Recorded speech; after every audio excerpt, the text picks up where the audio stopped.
We all gas, no brakes, pumped up, no fakes. We spinning, we winning, we high stakes. We never miss, we all makes. Look at us dudes trying to prove, bringing you news with nothing to lose. Mike, Nick, Tony, Wayne, Method Man, we bring the pain.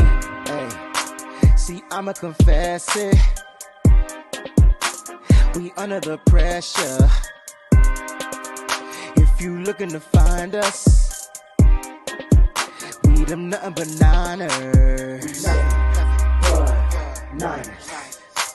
We nothing but Niners. We nothing but Niners. We nothing but we them nothing but Niners.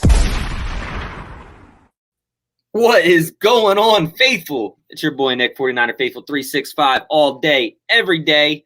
And we are here to bring you another fun-filled episode here on Nothing But Niners podcast, YouTube channel, Instagram page, wherever you're at and wherever you're following us, Twitch, whatever it may be. We did a mock draft earlier at 3:30 or 3 p.m. with Mo's Knows, who is also on YouTube. So make sure you guys go over there and follow him as well, What Mo's Knows, or you can just type in Mo's Knows dot. Got to make sure you put that dot, guys. But tonight, guys, before we get into all that, I have another guest on tonight, and that is our guy, Smitty, from the Fantasy Football Show. Smitty, what's going on, buddy? What's up, man? Glad to be here. Had fun the other night with you guys, and so I'm ready to talk a little Niners, a little NFL draft. I'm pumped, man. Yeah, it's a pleasure to have you on, and the other night was really fun, and I was telling, my other co-host, Mike, we need to start doing one of those like once a month where it's like a bunch of different podcasters come on, or their own YouTube shows, and we just shoot the shit and talk about what's going on. And, I really enjoyed that show yesterday because you get a lot of different takes from a lot of different people. And that's what's so great about the social media world, right? Now, while we're all fans and, you've been doing fantasy football for 19 years, you said yesterday, while we're all fans, we all still have an opinion, but then the thing is as most of us who do these podcast things are we're not homerish, right? We kind of call it out of where we see things that we think the team should do, or if the team is shitty and sucks, then we say that too in their picks and things like that. So that's what I like about our platforms. We're honest and true to everything that we do. So I appreciate everything that you put out also for fantasy football. For those of you that do play fantasy football, make sure you go over there and follow him at smitty1.com. You can also, that'll tell you all of his social media avenues as well, so that you can like and subscribe to anything that he does. So I'm going to put that up in a banner as well. But guys, before we get into all that, make sure you guys hit that like and subscribe button. Make sure you guys follow us, turn on that bell for notifications so you know when we do bring you impromptu shows. Follow us on Snapchat and Twitter, Nothing But 9ERS. Facebook and Instagram, along with Twitch, is Nothing But Niners. Make sure you go over to our Instagram page right now. We are doing a draft day jersey giveaway. I do want to keep reminding you guys about that. Go to Instagram, like our Instagram page. Also like Gold Bar Whiskey because we're partnering up with them for this giveaway. And then comment who you think the 49ers are going to take at the number 3 overall draft pick. And that will close April 29th at 8 p.m. So it's easy. You like and comment something, and you have an opportunity to win a jersey of whoever is drafted at number 3. So it's a win-win for everybody. So go over there and do that. What jersey is that? It'll be who? Oh, what's your? I don't know. I told you I'm pulling for Justin Fields. I know you're pulling for Trey Lance, sort of, from your conversation last night. But it'll be interesting because I'm gonna get to see who you take tonight, and it also the fun thing about these mocks is that has been that number 3 pick, right? Because that number 3 pick has changed so much between who the Jets have been taking. I've seen Trevor Lawrence go 1. I've seen Justin Fields go 2. I've seen Trevor Lawrence go 1. I've seen Zach Wilson go 2. Between those two, it'll make it interesting for me because if the Jets take Justin Fields, I'm not sure if I want Zach Wilson or Trey Lance. I'm not sure on those two, right? So it's kind of interesting. So I think if Wilson falls to that number 3 pick, it's a gift from the heavens, man. This is a guy, in my opinion, with my fantasy football perspective goggles on, a generational potential talent. I think Lawrence is for sure is locked as you can get, but he's a 100% lock, but he's locked in as much as you can get to be that next guy, Lawrence. I think Wilson's right there, man. Does a Jets environment make it hard for him to rise up and become as good as Lawrence. We'll see. I think the quarterback position's why, that has been a black hole for everybody, to go there and just get sucked out of the fantasy football world and environment and be non-existent. But I think this could be the game changer. And I don't think, we'll see what happens, but I don't think Zach Wilson has a shot at dropping to 3, but yeah. We'll see. And, the only reason I say that is because, so many people are saying that, Kyle Shanahan's so sold on Mac Jones, right? Why aren't the Jets looking at Mac Jones? Because everybody from who runs this type of offense, so the Kyle Shanahan offense, has left and went to the Jets. And they're going to implement the Kyle Shanahan offense over there in New York. So why wouldn't any of these guys that Kyle Shanahan would be interested in, why wouldn't the Jets be interested in that as well? And that's what I mean by Trey Lance, Justin Fields, Mac Jones, or even Zach Wilson, of those 4. And they do pick one position higher than us. Are they going after the same guy? We don't know. And you never know. You never know. Yeah, so until you know. It'll be interesting Thursday night at, probably, 8:20-ish, I guess I would say, for the number 3 pick. We'll know. But it'll be interesting. It'll definitely be interesting. So yeah, I'm excited. What? Let me ask you. So did you listen to the Kyle Shanahan presser today? I did. I listened to most of it, and then I had to jump on a conference call for something business wise. But I did hear a bunch of it. I'm going to rewatch a lot of it again. But man, I don't know if it's smokescreen or some of the hand being shown a little bit on accident because of the probing questions. But I kind of feel like no one should read too much into it because Shanahan was prepared to pull back. So anything he gave, he was already probably trying to, like, when you say, hey, how do you like Mac Jones? I like Mac Jones. I like all 5 of these. Like, every question he said was to try and confuse the situation, almost like a deck of cards. And he's going in and just, jostling them up before he gives you any kind of answer. So I certainly felt like we didn't hear a lot of Fields talk, making me feel like this is not going to be a Fields pick, but it could be completely by design that he left him out. Right. And that's what I was going to say, because, you can go back to, right. So we can go back to last year's draft, right. In particular. And, Javon Kinlaw was not really mocked to the 49ers at all last year. Right. And he was a little bit of a conversation because of the fact that DeForest Buckner was traded. So where are you going to fill that position? Right. But then later, after Javon Kinlaw was selected and Brandon Ayuk was we traded back into the first round for Brandon Ayuk, Kyle Shanahan came out and said Brandon Ayuk was the original 13th overall pick, but Javon Kinlaw fell to us. So we have to take that. And when you listen to Kyle Shanahan say that to Brandon Ayuk, he's like, look, man, you are our guy at 13. He's like, I'm just so thankful that we were able to trade back in to get you where we got you, because you were our guy at 13 all along. And it's just kind of interesting because we never once heard anything about Brandon Ayuk, right, in the 49ers organization, because you have guys like Jerry Jeudy, CeeDee Lamb, guys that Niners fans wanted, these guys to produce at the wide receiver position. And then they draft Brandon Ayuk, and we're like, wait, what? Well, funny story is that Dr. Raj, RSF 49ers, when you had him on last night, we actually went live several times and talking about the Niners taking Ayuk, which was fun because when they took him, we're like, oh my God, we were right. So a lot of people didn't see that coming, but we were pretty high on him in this landing spot. And I'm in Arizona, so I had a little, insight on Ayuk. And right. So that was fun though. Yeah, but I'm just saying most of the time, most fans did not have this. So then most fans are like, wait, what? Brandon Ayuk over, there's, you still have DK Metcalf on the board, and we're taking Ayuk, blah blah blah. But then you can go and look. We didn't know the DeForest Buckner trade was about to happen. We didn't know Joe Staley was retiring. We didn't really know about the Kinlaw pick. There are a lot of things that have not leaked in the 49ers organization. And it is because of reasons that Kyle Shanahan and John Lynch are sealed with their lips.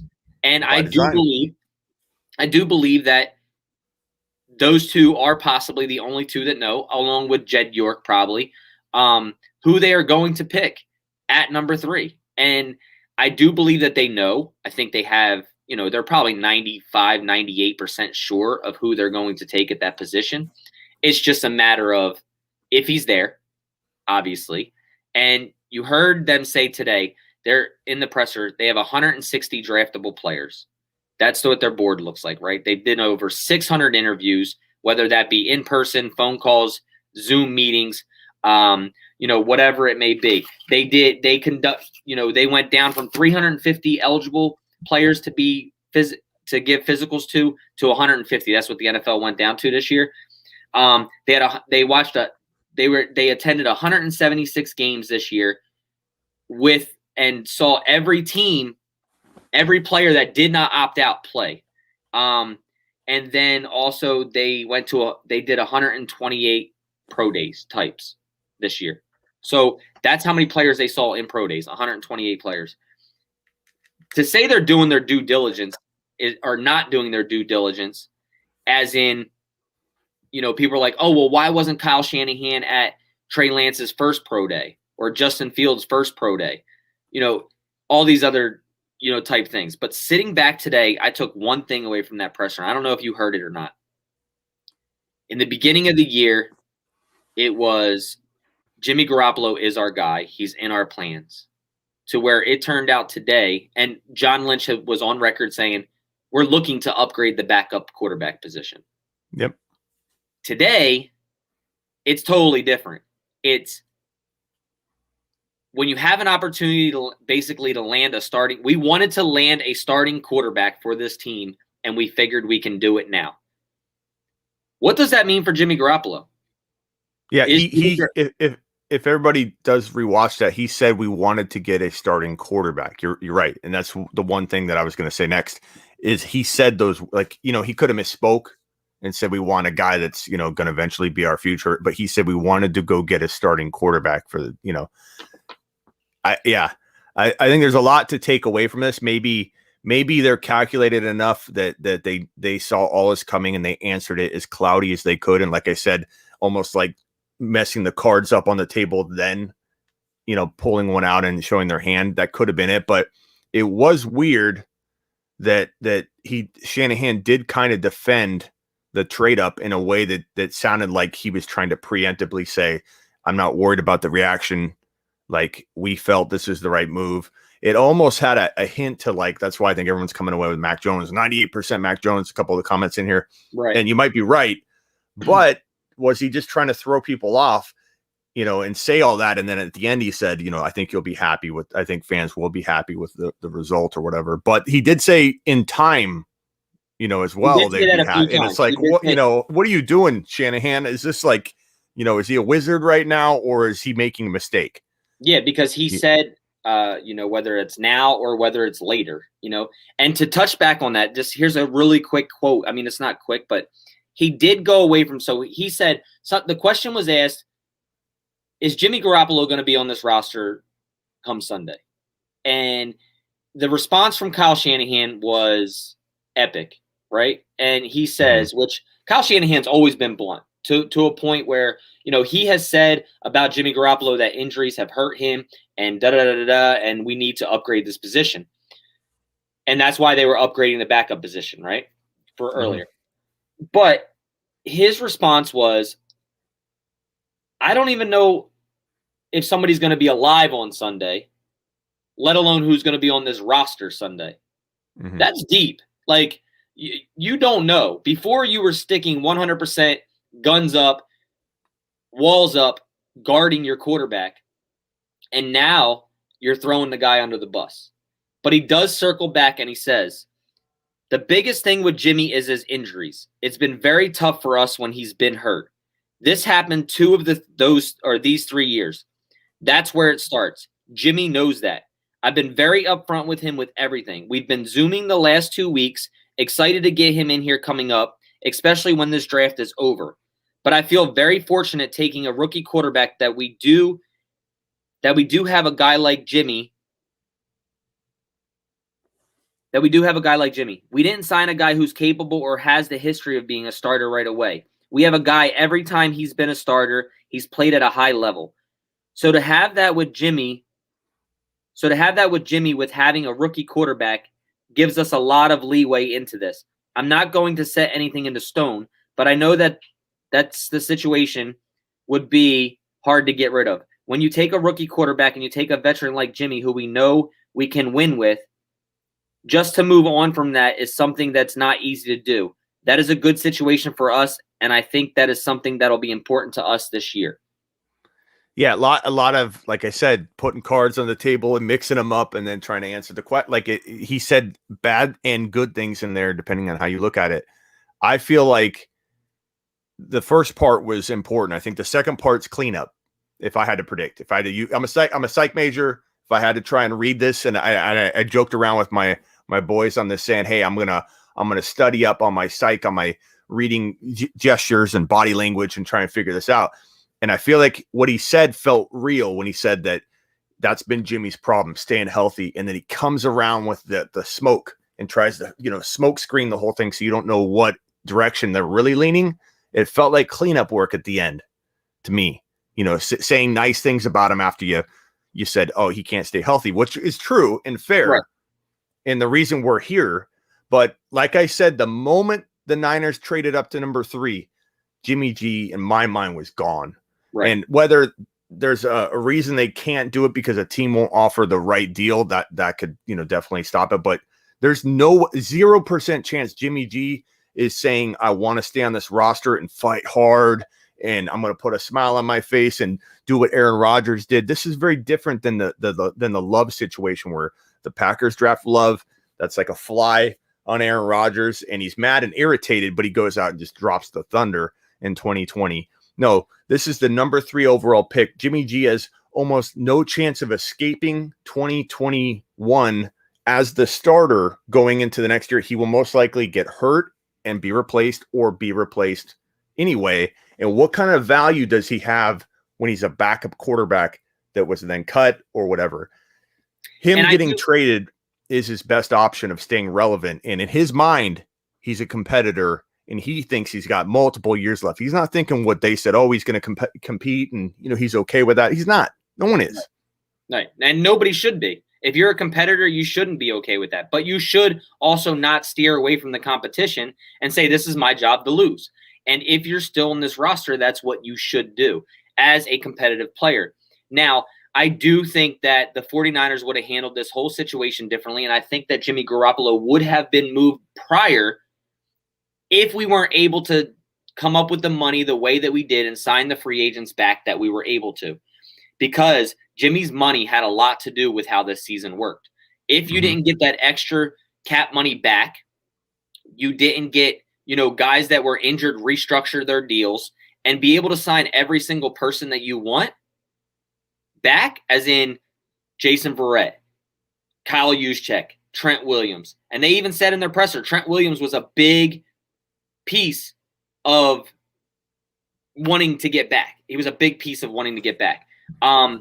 So Jimmy could have been shipped out, traded already, whatever it may have you. But then they go and make this move and say, okay, well, we got all this back this year. We're still competing this year. Let's take this opportunity to move up. Now, this is where we're going to get into the next presser conversation for you, and then we'll try to start moving on. But we move up from 12 to 3, and in the beginning, Kyle says, there was a guy that I liked at 12. But once we looked at these quarterbacks and we moved up to where we didn't have to hide anything anymore, we could look at them all, and I'm completely satisfied with 5. I was satisfied with 3 quarterbacks before we made the move. Once we made the move, I was set on 3 quarterbacks. Now that we've made the move and I've been able to evaluate these guys, I'm set on 5 guys that can run this offense. I'm happy with 5 guys, getting 5 guys in the top 3 out of those 5 guys. Now, obviously, we all think that those guys are the top 5. Trevor Lawrence, Zach Wilson, Justin Fields, Trey Lance, and Mac Jones. We would all think that, right? But Kyle Shanahan has also have a different mind sometimes. How do we know that, he has 3 top guys, but 2 other guys that he liked before at 12? So he could have liked Mac Jones and maybe a Kyle Trask or a Davis Mills or, a type of guy like that where you put into, okay, I could see this guy fitting into a Kyle Shanahan system. Now you move up to 3 those two quarterbacks are still in your mind, but you're not going to draft both of them at 3. But you do more due diligence on the other 3 guys that you can at the top. Now you have that option where I don't have to hide anything anymore. I can say I like 5 guys. Because at first he definitely didn't say 5 guys. He definitely said there are 3 guys up there. And that's why we felt getting to 3 was good enough. That's what worries me, though, about Shanahan. No offense to the Niner faithful here, and I think you guys are pretty critical and honest about Shanahan and whether it's Mahomes, Watson, how hard did he fight for Stafford? Like I get there's a lot of good here. Like no one builds a team outside of the quarterback position like the Niners. Kittle, 5th rounder, this offensive line's top 5, Debo, Ayuk. I mean, defense. It's lit. Like there's a lot to be grateful for if you're a Niner fan with the way this team builds and develops talent. No complaints whatsoever. But with the quarterback position, there's a lot to be desired. And this is the critical pick for Shanahan. The remainder of his career is going to be painted based on this decision, which is why I think I'm going to get to who I think they're going to take later. And I'll tell you why. But it worries me that he has 5 options, if that's true. If that's not him being nice, which it could be, to say, I don't want to insult Fields. I don't want to insult Mac. I don't want to insult, so I'm going to pretend that it's 5. But if he truly believes it's 5, that worries me because I don't know about you, but from a fantasy football perspective, I can always find one. I can always narrow it down to one guy, and he's the right guy, the guy with the most potential to be the elite guy. I don't want a system guy. I don't want the Kirk Cousins type. And I think when you start taking a system guy and you don't take the risk in the right way, you end up with a Jimmy G. That's how you get where we're at right now, is playing it safe, going with a system guy, trying to replace Cousins. And I don't know that he's doing that. And again, he might have learned. And my prediction is that, and I'll just say it now, that Lance is the one thing that is different. Lance is the one thing that if he changes directions and says, I'm not going with the old approach, we're going to go with something that gives us a dynamic avenue of new production, excitement, playbook's going to be off the charts. No one can defend us. And what's been killing the 49ers when the defense can't stop an offense is a running quarterback. Like, let's give teams a taste of that. Let's get that on our side, because that's probably a thing that he really wants to have in his arsenal as a running quarterback. Lance makes the most sense, and I believe the offense is so good that it could support Lance as a rookie as he develops, and his running ability will get him out of trouble. And on top of that, my last point is that if you have Trey Lance on roster and you do go down the road of having Jimmy G, guess what you can do with Lance that you can't do with anybody else? Put him in like Taysom Hill. Put him in at goal line situations, get him involved in his feet wet, and put him out there as a weapon. You can use Trey Lance on day 1 as a weapon. And it would be it's something that I believe we will see later in a press conference where that's what's talked about as why Lance was the difference maker.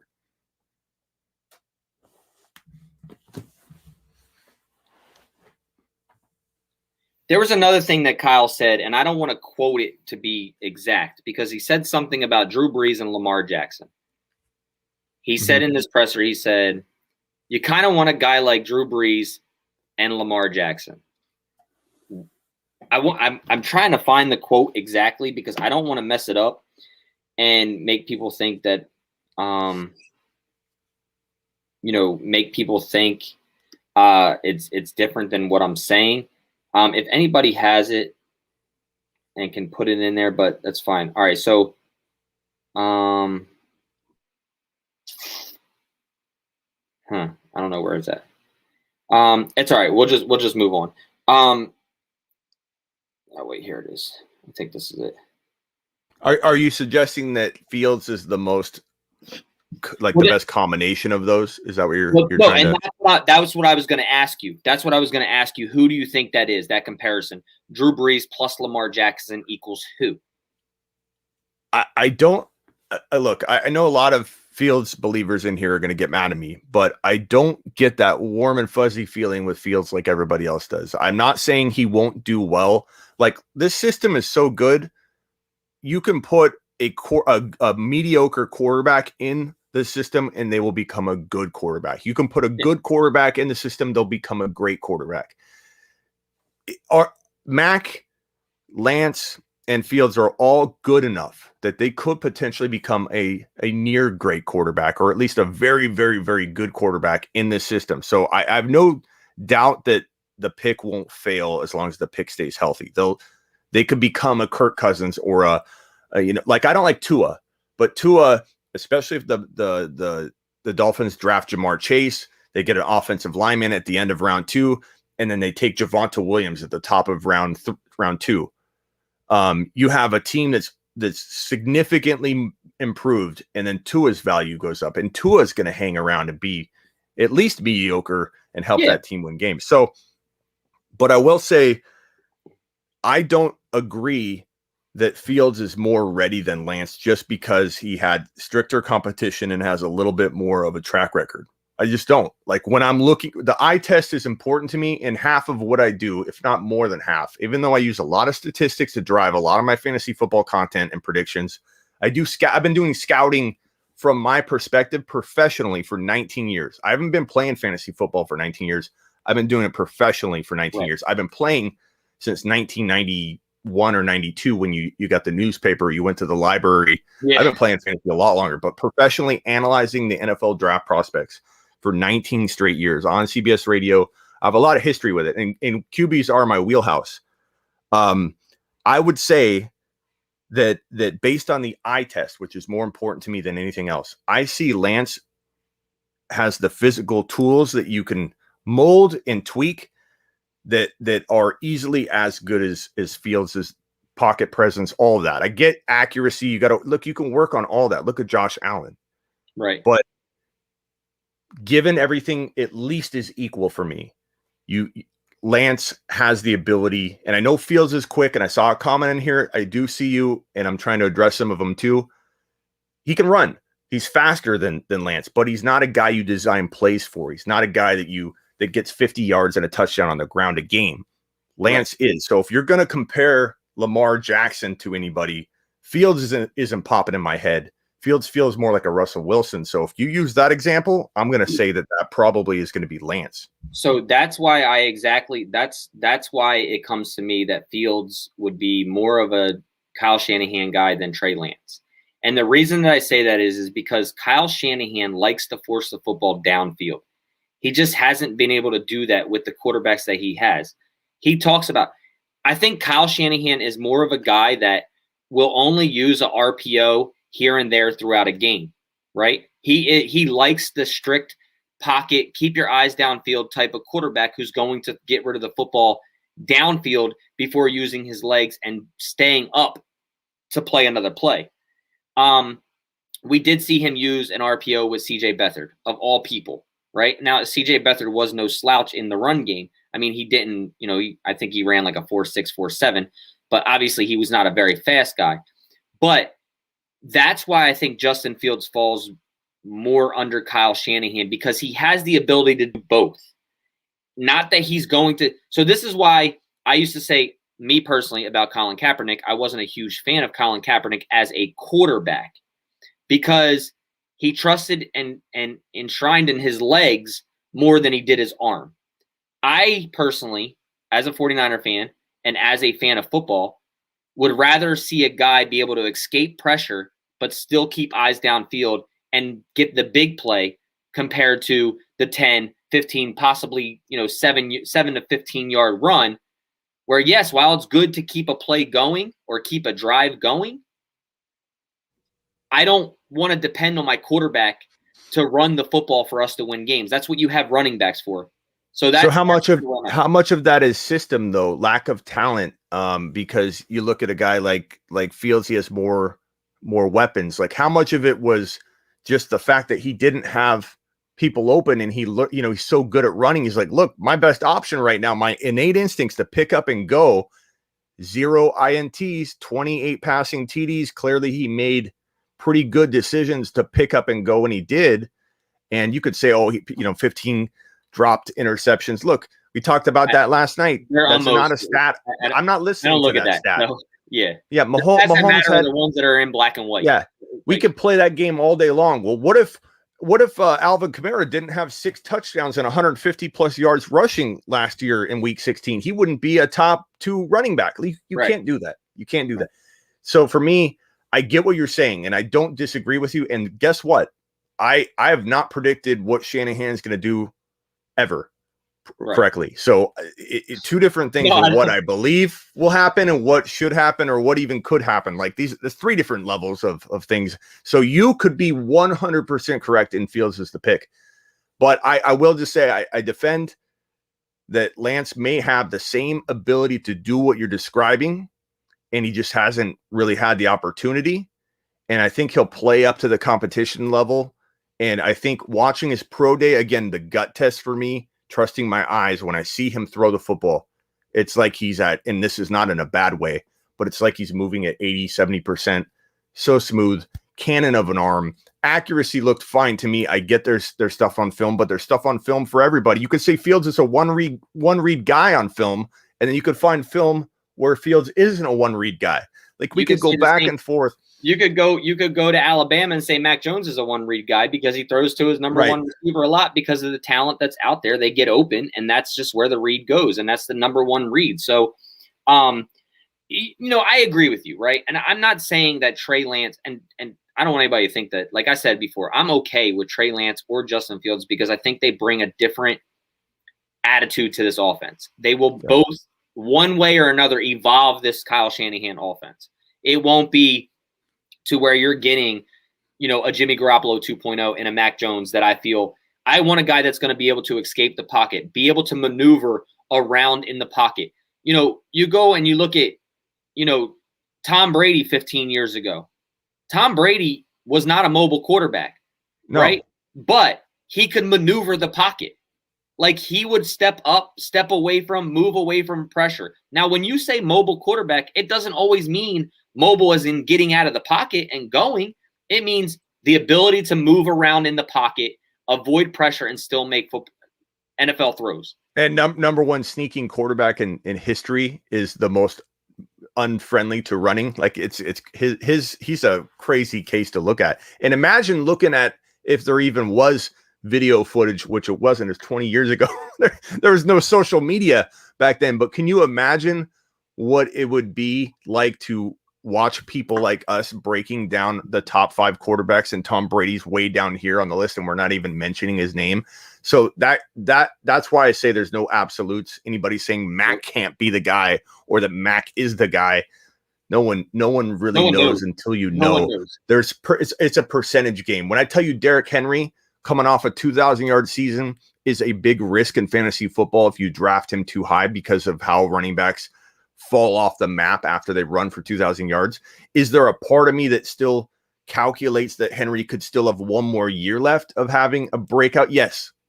Okay, there's a percentage. Like even if it's like a 30% chance versus 70 in my mind, it's still there. That percentage is there. So is there a percentage chance that Mac Jones is the best quarterback in this draft class? It's a small percentage, but don't everybody talking in absolutes. It's funny because situation matters. I personally like Lance, but Lance could fail in New York and thrive in San Fran. Exactly. I think there's only 2 quarterbacks that can survive anywhere, and they're going 1 and 2, Lawrence and Wilson. Right.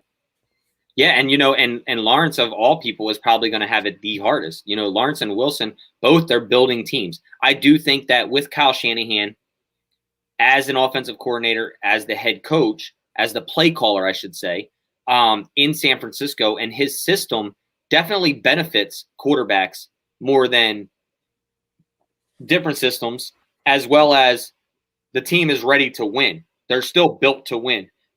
Whoever's going number 3 has a better chance than who's going 1 and 2 to be successful faster. That doesn't mean they have a higher ceiling or more successful throughout their career, but to be successful in the shortest period of time. Yeah. I think they're set up for the best. Like, could Lance outperform Zach Wilson in New York in year 1? It definitely is the possibility. Right. I think we see Zach Wilson be like Burrow, where it's like, oh my God, we know this guy has it. The team's not there yet, but we know this dude is going to be top 5 or 6 quarterback.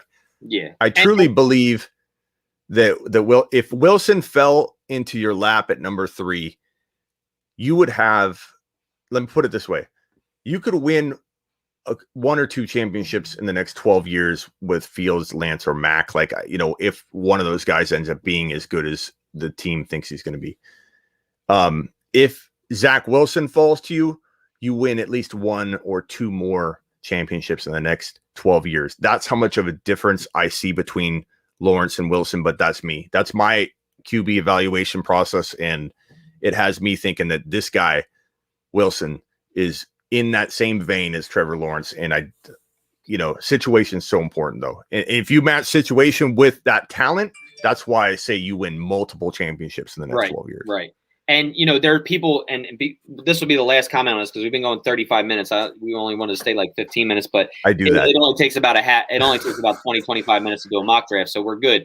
But people in the comments are saying, well, Mac can maneuver the pocket well as also. I didn't say that Mac couldn't. I'm just saying that Justin Fields and Trey Lance give you a little bit more than Mac Jones, as in being able to take off and run. He evolves your offense in that sense, to where he doesn't have to stay in the pocket and just keep maneuvering around. He can get outside the pocket. They can get outside the pocket and still continue to throw the football downfield. I do think that Trey Lance and Justin Fields have a bigger arm on the move than Mac Jones does, and outside of the pocket, throwing from different angles. That's just me and my eye test. I do think that, and I've watched a lot of Justin Fields because I'm not homerish here, but I am an Ohio State fan. I have watched a lot of Justin Fields, and usually I'm not sold on Ohio State quarterbacks. I think they all fluke in the NFL. What is the reason they fluke, in your opinion? Is it because the system trains them to play a certain way and they're not ready on those other levels? Absolutely. So what about Fields, the way they used him, makes you feel like Fields is going to come out from that? Because I don't like that a school can't produce, quarterbacks. Like I say, the grocery store that groomed Kurt Warner into the star he became. That grocery store usually didn't produce elite quarterbacks. Right. And it did. It can happen anywhere. But what makes you think that he has the skills or has learned the skills that will make him translate when Ohio State quarterbacks normally don't? Like, I'd love to know, because that makes me wonder. First, I think it starts with athleticism, right? And you put Justin Fields' athleticism up against Dwayne Haskins, let's just say from last year, right? Haskins had a hell of a year, few years in Ohio State. You go, and the difference is Ryan Day himself, the Ohio State college did not groom and make Justin Fields into who he is. I believe that happened prior to Georgia, and then being coached by Georgia for a year, 2 years, I think, right? And then being transferred over to Ohio State, where a guy like Ryan Day, who does work really well with quarterbacks, took over Justin Fields and opened the Ohio State offense more than what it was with Dwayne Haskins, because they utilized what Justin Fields did well instead of holding the offense back because of what Haskins could do well. And if you look at the 2 years that Justin Fields has played there in Ohio State, the offensive numbers are way better. Quarterback numbers are way better. Just in general, the team was way better. If it wasn't for injuries the prior year, I think they win a national championship then too. If the defense didn't falter this year and play like shit, I think they win a national championship there. This year showed a difference. If that was Dwayne Haskins out there playing this year in quarterback play against Clemson, Ohio State would have got destroyed. Justin Fields is the reason that they played so well against a top-rated school in Clemson, and they played to the athleticism and the ability of Justin Fields compared to what they used to do, as in hold everything back. And that's kind of how I feel like Kyle Shanahan's offense is right now. Kyle Shanahan holds back for his quarterback. He doesn't implement newer things. He doesn't implement more into the playbook. He doesn't implement more into the offense in general, because he's being held back by the athleticism and the ability of what the quarterback has. You go and look at these guys that all perform well in Ohio State, right? And then they get to the NFL and they just can't do anything else because people aren't building their system to that quarterback. They're putting a quarterback in their system and hoping that it pans out. I think I see Kyle Shanahan different in that aspect, and this really goes back to Justin Fields, and quick and simple is it goes to Justin Fields because I've seen Kyle Shanahan change his offense for 3 different type quarterbacks since he's been in San Francisco. Because you go from, not even counting Brian Hoyer's match, Brian Hoyer's, CJ Beathard, Nick Mullins, Jimmy Garoppolo. He's done it in games where one quarterback goes down, the next quarterback goes down, and a third comes in, and you change the complete game plan and how they pass the football or where they're passing the football. So that's why I think that Justin Fields will benefit more from going to San Francisco than he will, let's say, a Jacksonville. But that doesn't mean that he will fluke either. I think that he has a higher chance than any other Ohio State quarterback to succeed than anybody else that's ever came out of Ohio State. I can get behind that, and I do agree with you that it feels like it could be a different, result finally. But I think it does worry me a little bit just because of the system and how it prepares you. But transfer has been that he transferred. That's been a lot of the answers that I've gotten when I've asked that question. So, but yeah, we'll see what happens.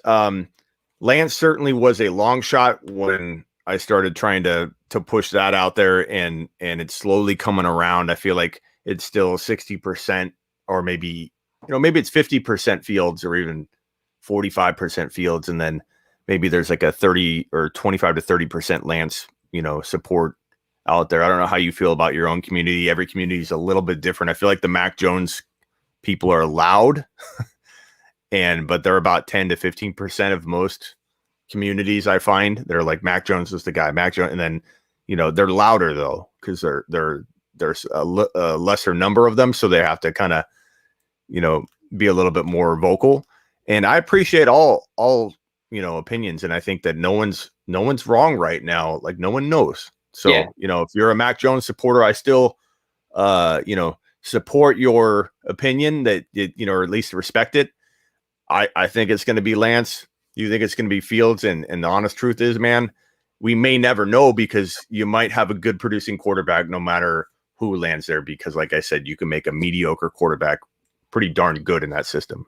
Yeah, and you're 100% right. We all have our opinions on it, right? And who we think would fit in this system. But in the end, we're gonna have to support this front office and Kyle Shanahan and whoever he takes, no matter if we feel that it's too much.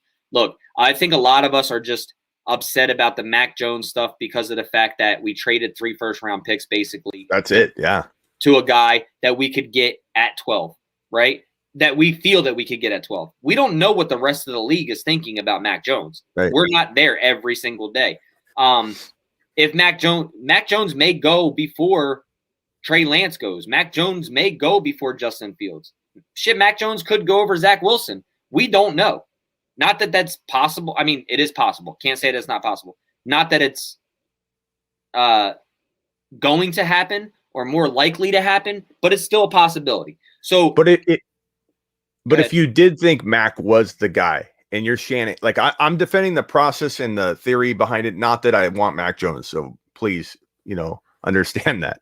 But if I'm going to defend the Niners taking Mac Jones, I would just say that if he is your guy and you've screwed this up in the past and you're Shanahan and you're like, I've got to get this right.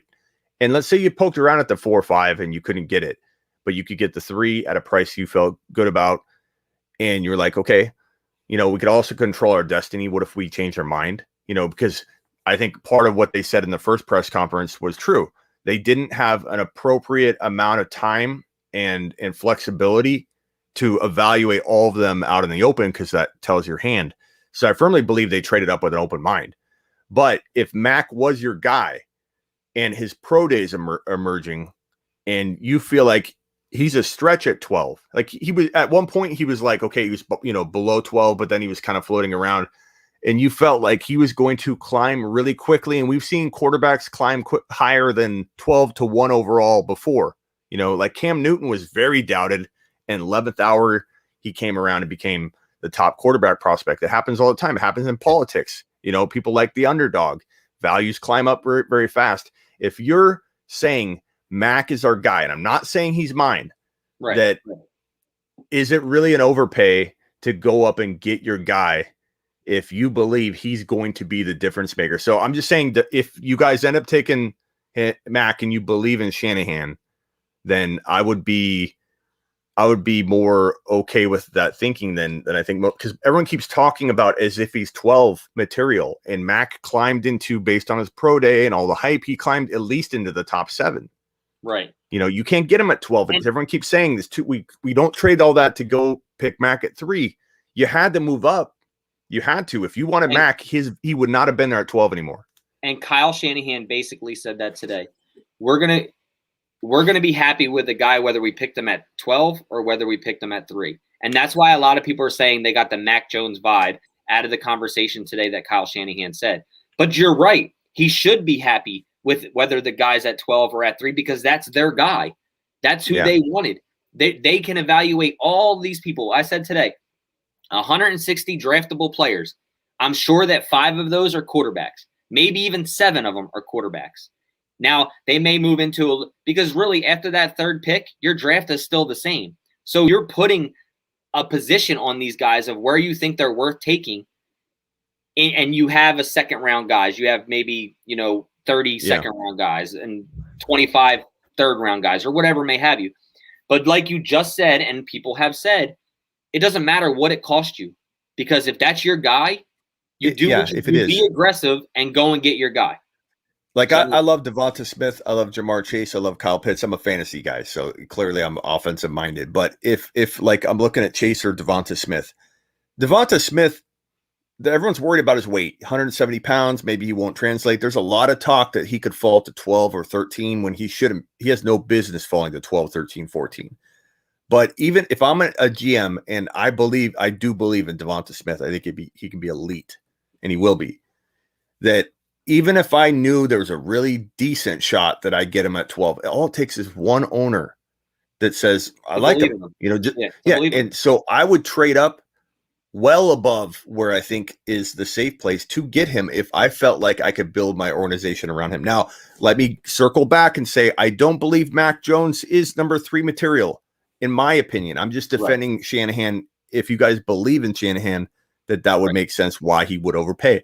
Personally, I think Mac Jones is not in the same, even close to the same class as Lawrence and Wilson. I think one of Fields or Lance in San Fran will probably maybe climb up and hang on to that tier once in a while, because the environment is fantastic and they will probably thrive. From a fantasy perspective, Lance is the guy for me because he can run, and running quarterbacks score a whole lot more in fantasy football. So for me, I'm rooting for Lance to go to San Fran biasly in one way. I think I'm being objective about it too, but I'm rooting for it because it will produce a ton of fantasy points, because, the Niners run a lot. You guys aren't going to throw for 5,000 yards, right? And you don't need to, but you give a quarterback, 50 yards and a touchdown on the ground most games, and you're going to have yourself a high scoring, productive, hard to defend. Imagine defenses trying to worry about what the Niners are going to plan when you have a guy that can run like that, a running game that can dominate, and then these weapons that you got to worry about on the outside.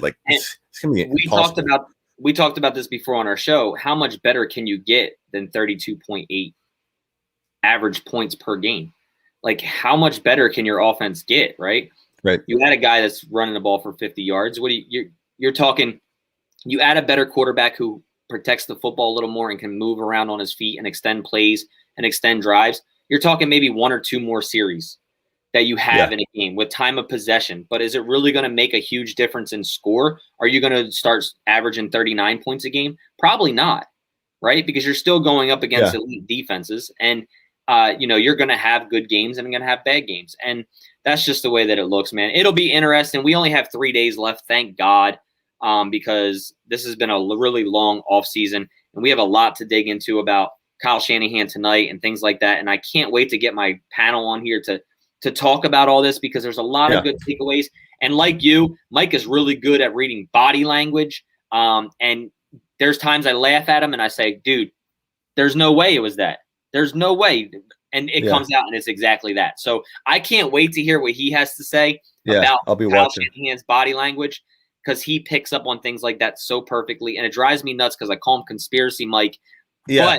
But 95% of the time he's right. So it's crazy. It's crazy. So, all right. Well, we got about another 10 minutes, 15 minutes here. Let's go run 2 or 3 rounds. Yeah, we'll run through this 2 or 3 rounds. We'll do 3 rounds, and then I'll let you get out of here because I know you got other stuff to go and do tonight too. So, and then I got another show at 9:30 with our guy Raj. So that'll be cool tonight. Nice. So, all right, let me share this screen real quick. We're gonna use Pro Football Network Draft Simulator. We're gonna do 3 rounds. We'll do normal speed, I guess. San Francisco. So let me share this screen real quick. Share screen. Chrome tab. Let's put that up there. Full screen layout. All right, can you see that good? Yeah. All right, sweet. All right. So let's see. 3 rounds. Let's see. Yeah, let's go 3. Yeah, we'll go 3 rounds, normal speed, NFC West, obviously 49ers. Let's draft here.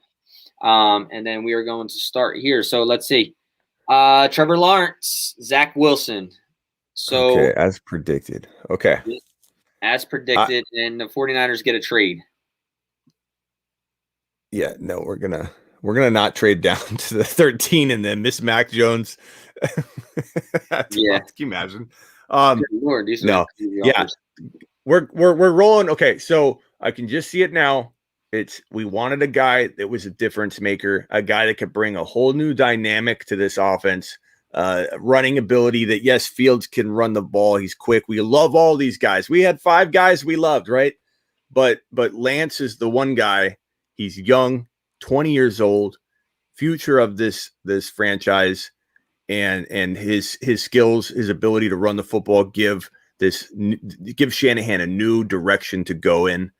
And I think it you could say he could develop behind Jimmy, but you could also put him on the field right away in a Taysom Hill type situation, and he can learn that way too. You can ease him in, and imagine if he goes in and he's just absolutely electric and dangerous. You guys are going to be so amped on Sundays for Trey Lance.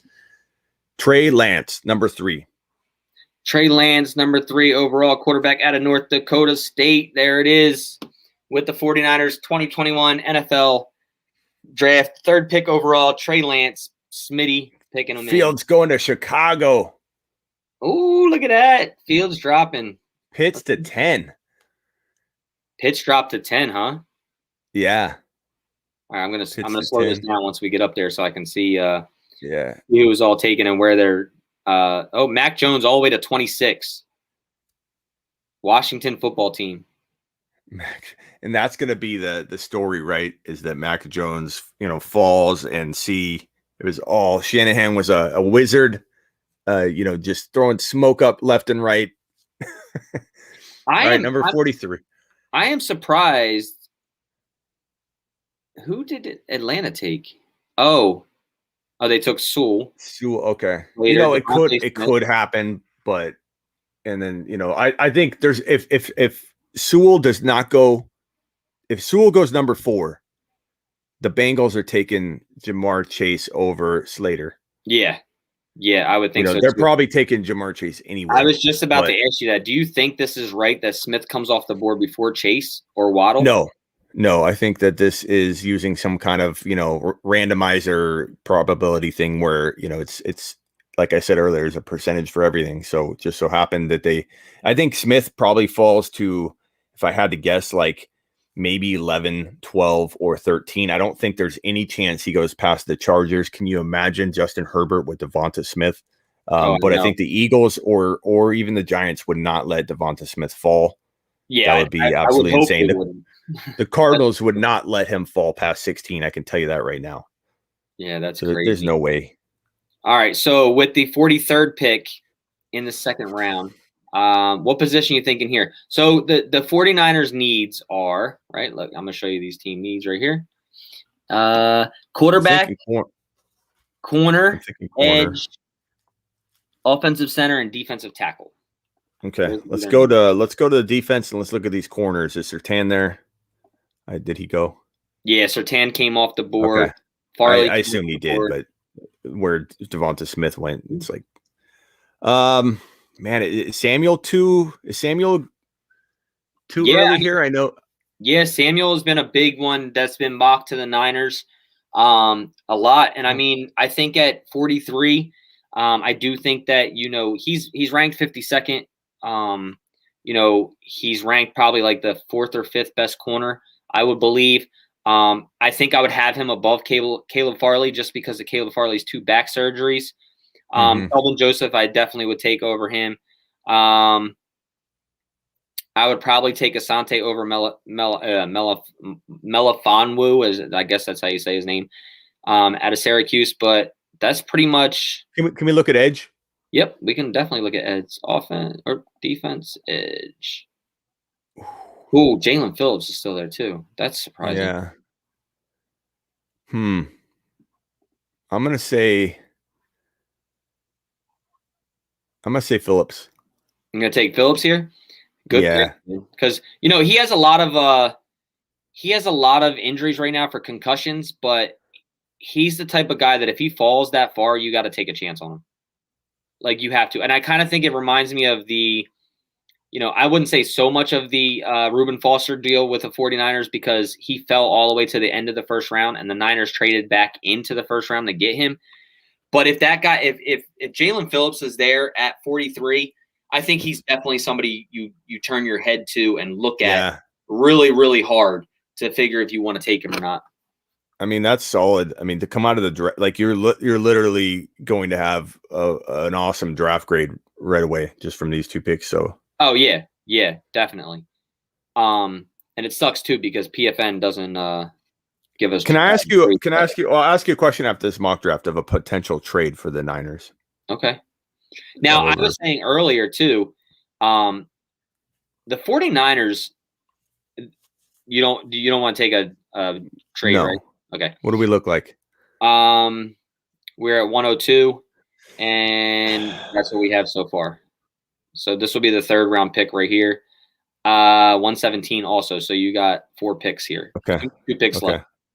I'll answer that question once we're done. So all right. So we're at 102. And I guess go corner. Let's go corner here. Ooh. Some good guys. Boy. Can you go to wide receiver real quick? Yep.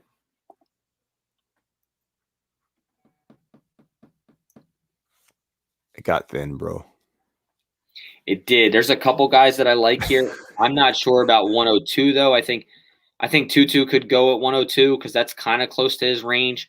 Defensively here in cornerback, Trill Williams is a big guy, and that's right around where he should be taken probably. Adebo, I'm not a big on Adebo, but Trill Williams I think is a beast, in my opinion. But yeah, I mean, it's totally up to you. We already got edge, wide receivers. I don't know what safeties are still there. So probably not a safety that I would take at 102. Yeah, I guess go back to corner and let's take Williams, I guess. Trill Williams. You want me to give you a little backstory on him? Yeah. All right, so let's read this. So physical corner with excellent size and speed. Athletic, physical, and engages receivers at the line of scrimmage, slowing their release off the snap. Plays to his size, possesses excellent length.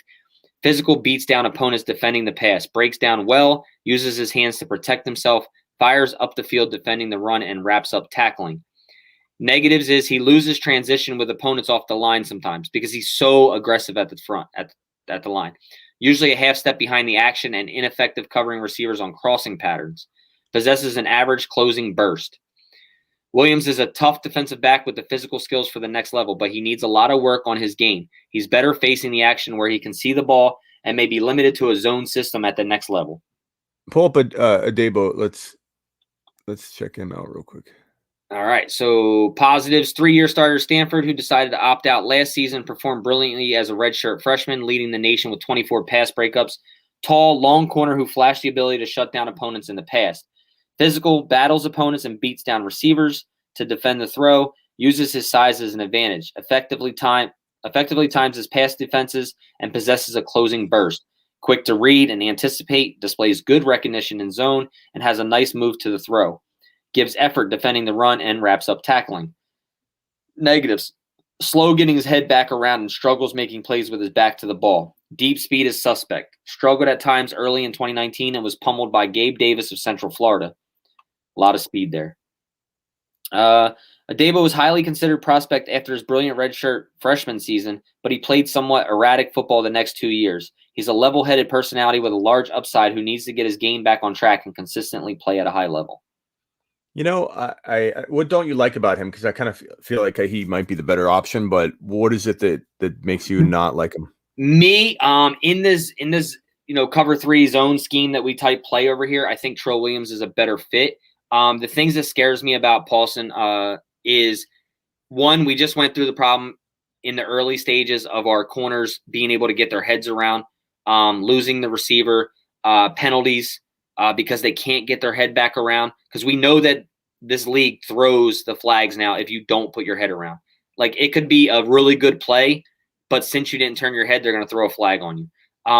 That's something that he needs to work on. Either way here, I think Williams is a better scheme fit for us than Adebo is, but I also can't honestly answer that question because of the fact that I don't even know if we're going to run the same scheme because we have a new defensive coordinator. I don't know. Right. Well, I'm going to defer to you on this because we're getting deep, and team needs for the Niners a little bit better than I do. So let's go Williams. All right, Williams it is. Yeah, I think he's a better fit there. So they didn't even give us the 117, which is, I guess, a 4th round. So Trey Lance, Jalen Phillips, and Trill Williams. To me, these are all 3 positions that we need. Obviously, I said to you before that I would be happy with Justin Fields or Trey Lance, so I'm not upset with that.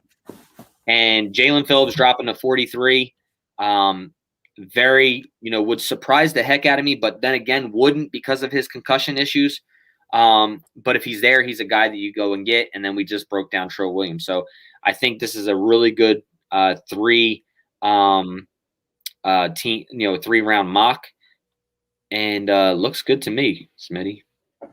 Let me throw one trade idea at you for the Niners. All right. And maybe this is being kicked around and we don't know it, or maybe you've even heard something, but the best way to get rid of, like, this is the same thing with fantasy football. The best way to get rid of a player that's doubted is to cloudy it up and make it a multi-layered type of trade. What if you don't ask for a pick like Jimmy G, a pick for Jimmy G? So like, oh, give me a 1st rounder for Jimmy G. Like, you get creative and you say, let's move from pick 43 to 20 with the Chicago Bears, and they get Jimmy G for that move. That's the kind of thing I think you can do where you're not going to get a straight up 1st rounder, but you can move a 2nd rounder into the 1st round and free up money and also get rid of this locker room divide and riff you're potentially going to have. And you move forward and you get that number 20 overall. And the Chicago would probably, I think, consider it because I don't know that they trust the Red Rocket, Andy Dalton, to be their future. And Jimmy G still respected in some circles, and Chicago is a place that he would go because he does have no trade clause. So I mean, that would be a brilliant move. But in order to get rid of a cloudy situation, you got to dilute some of the risk, and you put another pick, in there. Then it starts feeling like, you know what, we're not necessarily giving up the farm for Jimmy G. We're getting a 43 pick. We got a lot of guys we like at 43 that we would maybe even consider at 20, but we wouldn't take it because of perception. You could talk a team into doing something that they may not do straight up. I think for us to get out of Jimmy Garoppolo, and if it happens on trade day, I think we may have to give up an additional pick or 2 to send him to, let's just say 20. Let's just use 20 for example. Yeah.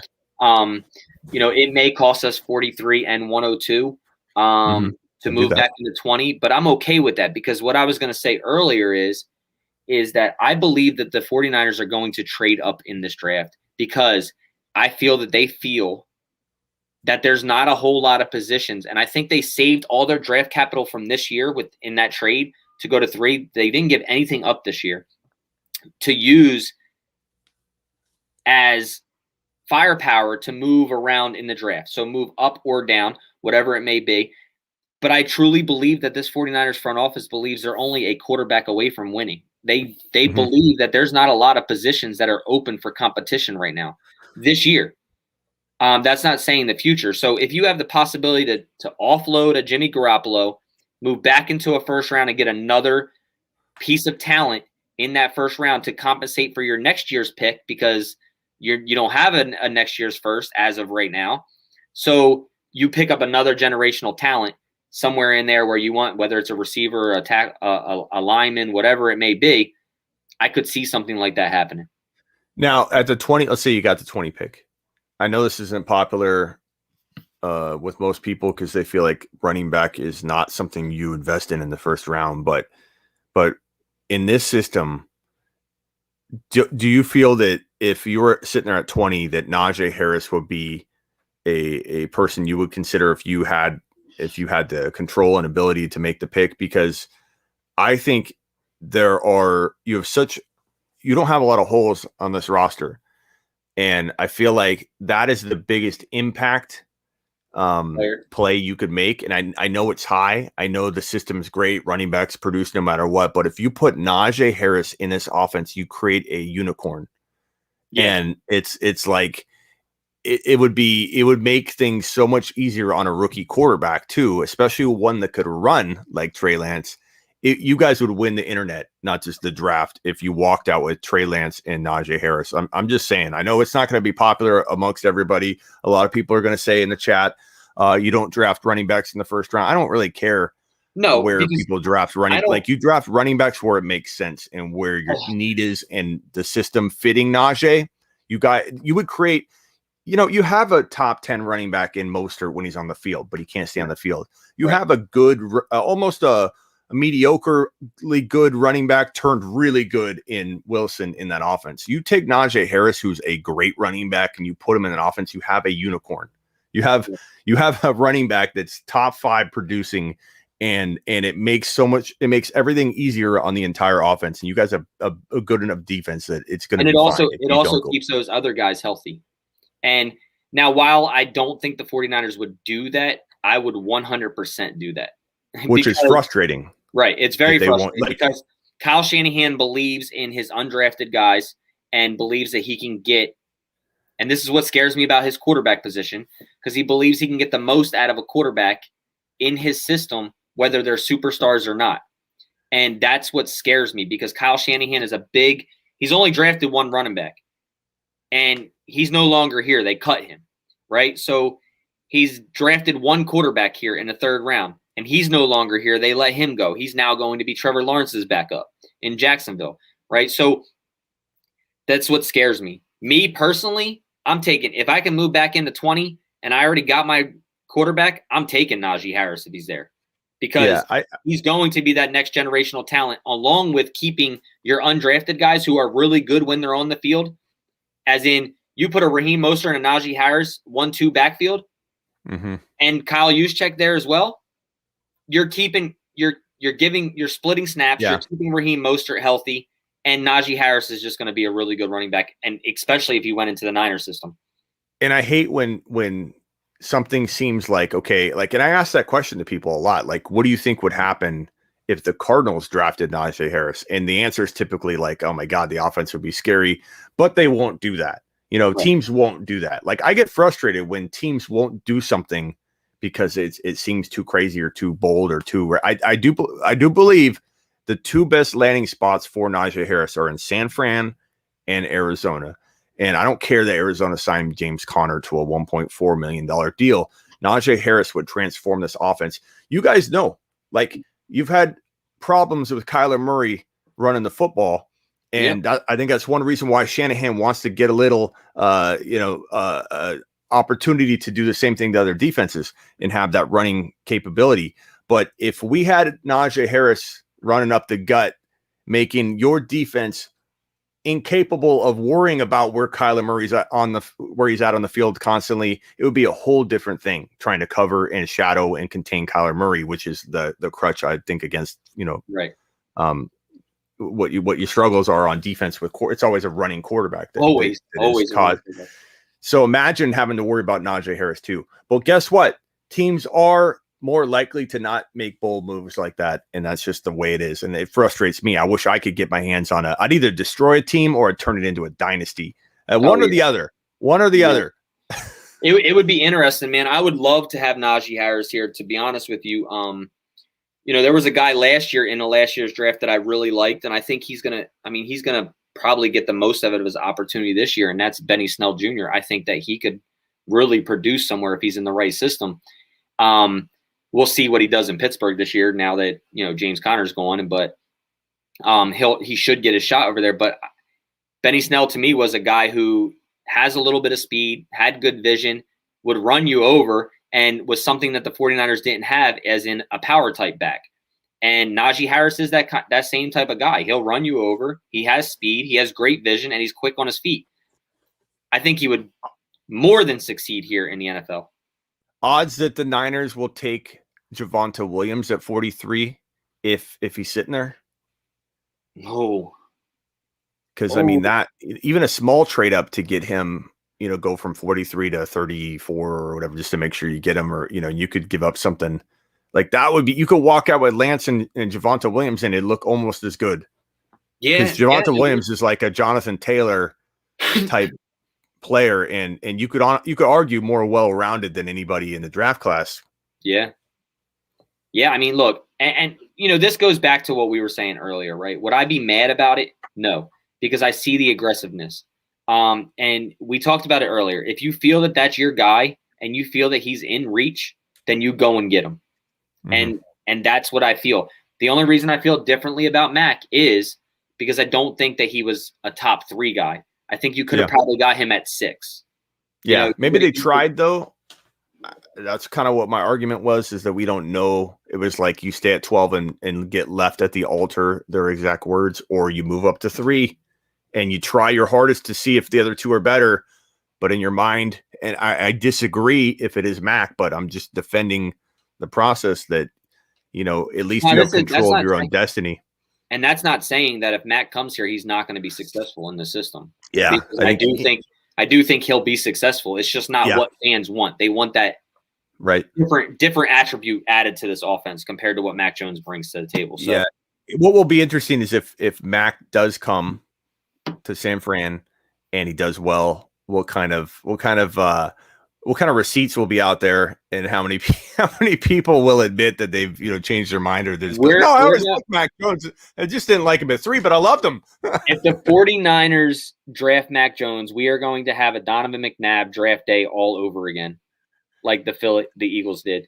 They booed the hell out of that guy and then became huge fans of him. Yeah, here in Philly, and they were so mad at drafting Donovan McNabb. So we will remember. Don't worry. Yeah, and that's the thing. We definitely will remember. The thing is, the thing about the whole thing is Brian Peacock is a guy that I listen to for Locked On 49ers podcast, and he said it well today. No matter which way this draft goes, it's going to go down in history.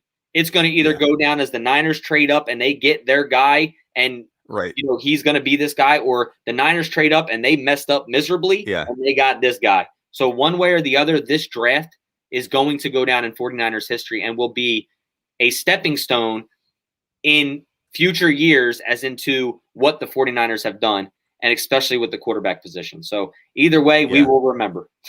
It'll be a good case study to figure out like whichever quarterback ends up doing well. Let's say Mac turns out to be a great quarterback. I don't feel that really in my gut, but if he does, I'm not ruling it out. I'm just not a fan of it.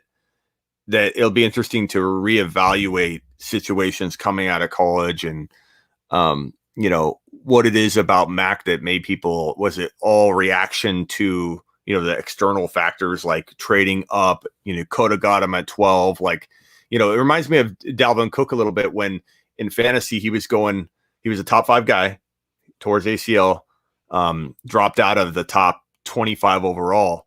and then, you know, I started touting Dalvin Cook as biggest breakout of 2019, and everyone kept saying to me, Smitty, he's injury prone. He's not a top 5 guy. He could be a risk at top 5 guy. And I'm like, what are you talking about? Like, Dalvin Cook is down at 22 overall. The risk is baked in. Right. I think the problem people have is, and I've seen it in the comments, is they might like Mac at 12. Like, the risk is baked in down there. The problem I think everybody's having, and I understand it, is that at 3, it's like you're gonna feel more like you're feeling like you completely just you mortgaged the entire future for a guy that you felt had the baked in risk. You were on board potentially at 12, but it's like that's what I think everyone's struggling with, and I understand it because the risk is no longer baked in. You literally have to get what you're paying for with Mac Jones, or you're going to destroy everything. Yeah.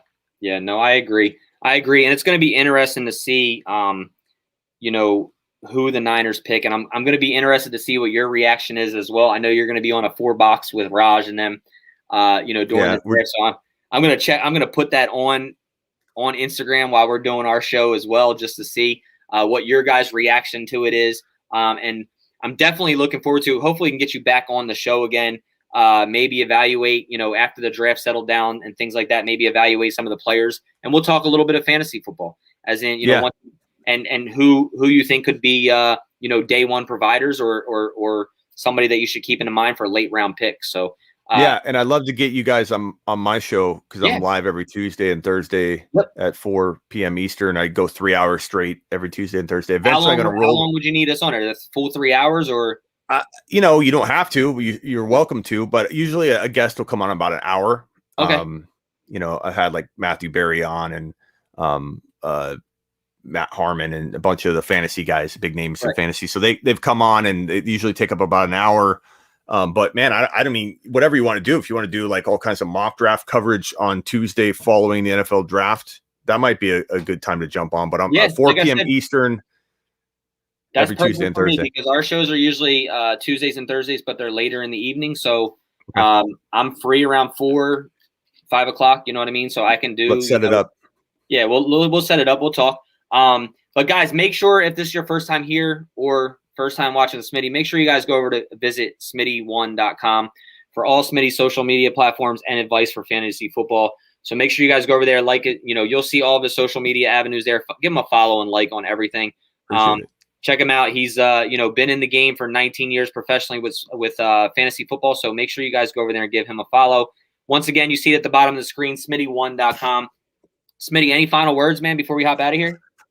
No, man, I'm excited. This draft is going to be loaded with fantasy football implications and just offensive skill positions through and through. Last year was like waiting defense. I like defense. It's fun, but I'm waiting and waiting. Now it's like 5 quarterbacks, 4 or 5 wide receivers, a tight end, maybe 2 running backs by pick 35. Yeah. It's going to be crazy, man. We're going to be live are you live during the draft? Yeah, we're live during the whole entire draft, so it'll be fun. And then we do day 3s as well, so it'll be a lot of fun, man. We got a lot of beer, wings, pizza, whatever. We're just chilling, talking the NFL draft. Yeah. I've done this with a few shows too, and I don't know how it will work on that panel because you'll have a panel. But I've gone live at the same time. I go live during the draft at the same time as a lot of other people, and then we send each other links and cross live stream. Right. And throw you on, we might be able to do that through Zoom or something like that. But let's talk about that too, because that's a fun way to collide cultures. And I'll have my live stream, you have your live stream, and they're both live at the same time, and we're on each other's shows. And you're like, you're on my show or I'm on your show. I don't know. Yeah, one or the other. No, I appreciate it, man. And like I said, this was really fun. We got to break down a little bit of the Kyle Shanahan presser. We talked a little bit about the quarterbacks. We talked. We did a 3-round mock draft, man. I think we got a lot done. An hour and 19 minutes. I appreciate you. I only wanted to keep you on for an hour, but you know how football talk goes, man. It just goes on and on and on. And but no, really appreciate it, Smitty, and I appreciate the support. And guys, make sure you go to Smitty1.com. Thank you, appreciate it, and I'll be talking to you, man. Yes, sir. Thanks, everybody. I appreciate all you in the chat. Later. All right, guys. Remember, always stay faithful. We're out of here.